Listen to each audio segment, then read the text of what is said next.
Omega Mart has all the under-refrigerated dairy you need, and all the organically recommended produce you want. Just like any other business, grocery stores have a lot to hide, especially from their customers. So here are 10 secrets grocery stores don't want you to know. Dirty little liar. Small creatures are all around. What are you talking about? As it turns out, grocery stores tend to have some kind of animal presence. Whether it's a rodent problem, a roach infestation in aisle 1, or flies flooding the back storeroom, grocery stores do not have immunity when it comes to unwanted visitors. In fact, chances are they probably have way more than almost any other business. Ew, gross! You might not necessarily see them crawling or flying freely around the store, but that doesn't mean that they don't have a strong underground presence. According to a former employee, the area under the aisle shelves is usually full of surprises, and not the good kind. If you do see them during the daylight, that's when you should start being concerned and even reconsider switching to a different grocery store. The problem might be worse than you think. Mice running around spreading germs and bacteria, or the simple thought of knowing a roach might have touched the lid of that can of soda you're about to drink should be another good reason why you should wash your stuff.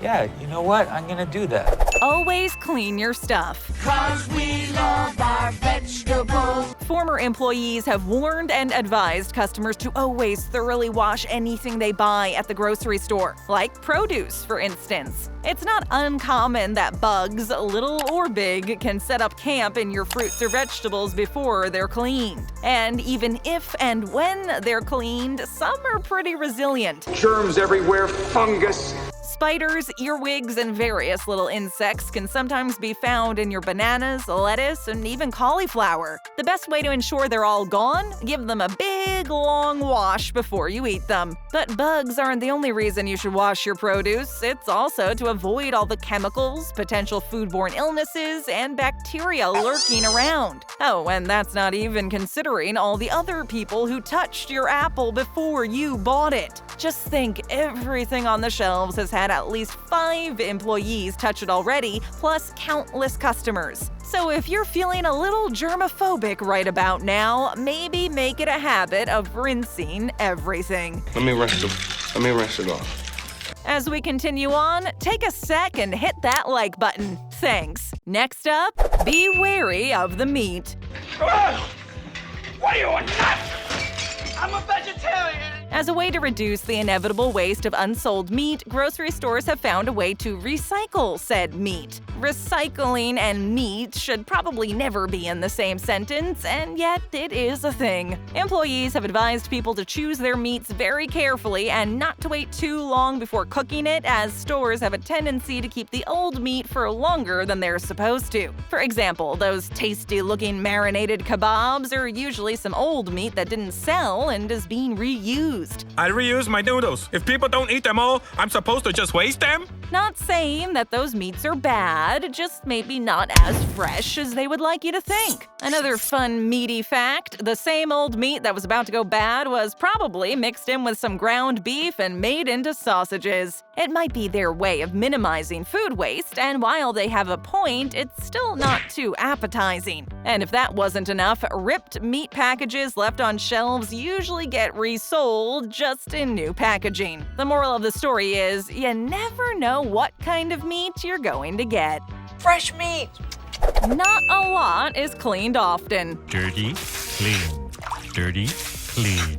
One of the points that has been stressed the most over the course of this list of secrets is how not so clean grocery stores really are. From the little creatures roaming around the store to questionable meat, you have to be very careful whatever you buy. But at the end of the day, it all comes down to the final step of your shopping experience, the conveyor belt. The apparently very dirty and rarely cleaned conveyor belt. According to many former employees, these belts might just be the dirtiest thing in the whole store. I won't believe it. I can't believe it. The cashiers don't have a lot of free time to clean them, and even if they do their best to keep it as clean as possible, it's never going to be completely free of germs. And even so, belts are so porous, you could scrub them day and night but never get them fully clean. This is why you probably shouldn't ever put loose produce not in a plastic bag, on the belt, especially not on busy days. Just think about everything that's been on it: leaking raw meat juices, milk, sticky spots, seafood water, and so much more that flies under the radar. The best advice? Clean everything that touches that belt. Better to be safe than sorry.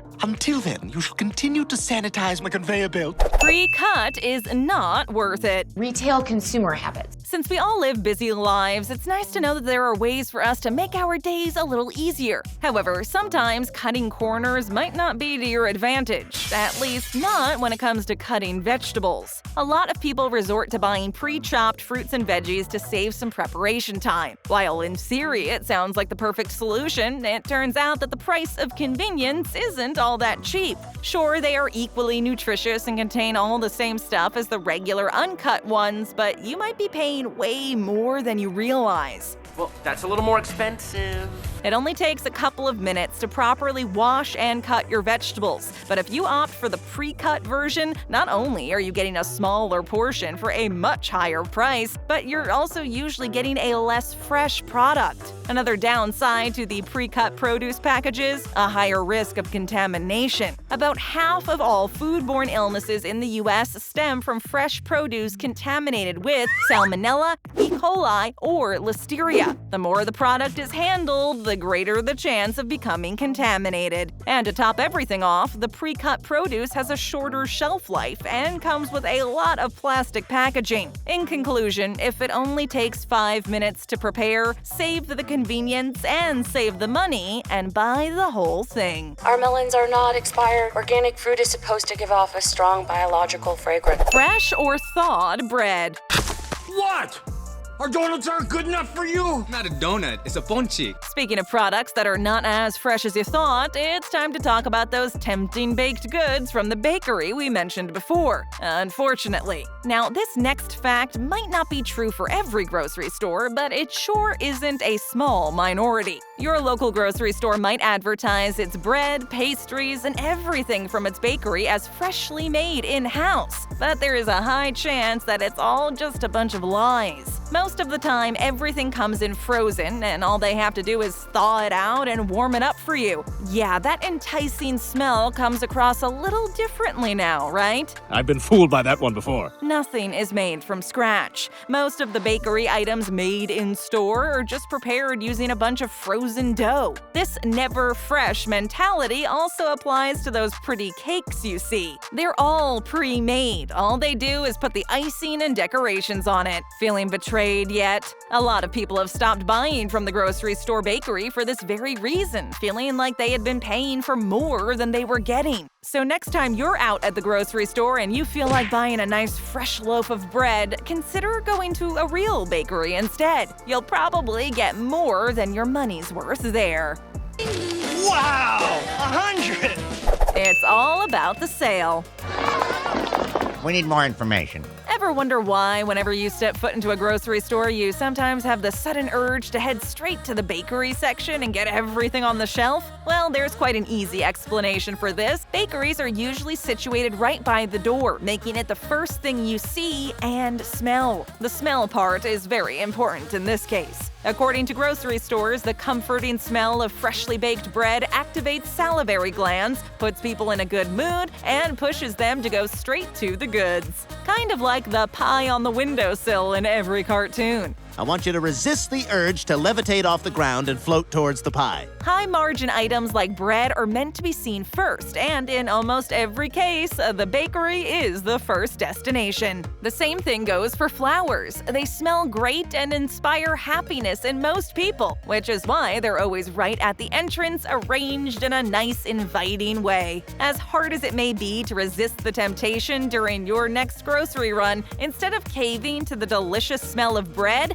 make it your last stop. Go buy all of your essentials, and only then, if you've still got the urge, swing by the flour and bakery departments on the way out. Your wallet will thank you. Thank you, thank you, thank you, thank you. Strategic placing. We need to stock the shelves with the big items first. From the perkiest apples on top to the most expensive bag of rice, grocery stores make sure you see what they want you to see first, all the while being sneaky about it. You've probably heard the phrase, eye level is buy level, at some point in your life. It's pretty self-explanatory, really. Grocery stores will usually put the most expensive items, like the most popular brands, right at eye level or just below. I can't decide. Guac or salsa? Salsa is a distillation of many Latin and Afro-Caribbean dances, including the mambo. While the generic store brands will be put lower or at the very top. Why is that? It's because people tend to buy the first thing that catches their attention. The more visible a product, the higher the sales are likely to be. This has been proven with children and sweet, sugary cereals. These are usually on the bottom shelves, exactly where kids can easily spot them. Where these products are placed in the grocery store is also crucial and never left up to chance. Usually, goods placed at the beginning of an aisle won't sell well. The customer needs to adjust to being in a new section, so it can take a little time before they decide what to buy. Next time you're at the grocery store, don't forget to look up, down, left, and right to make sure you're not missing out on some really good deals. Grab it, Rebecca, grab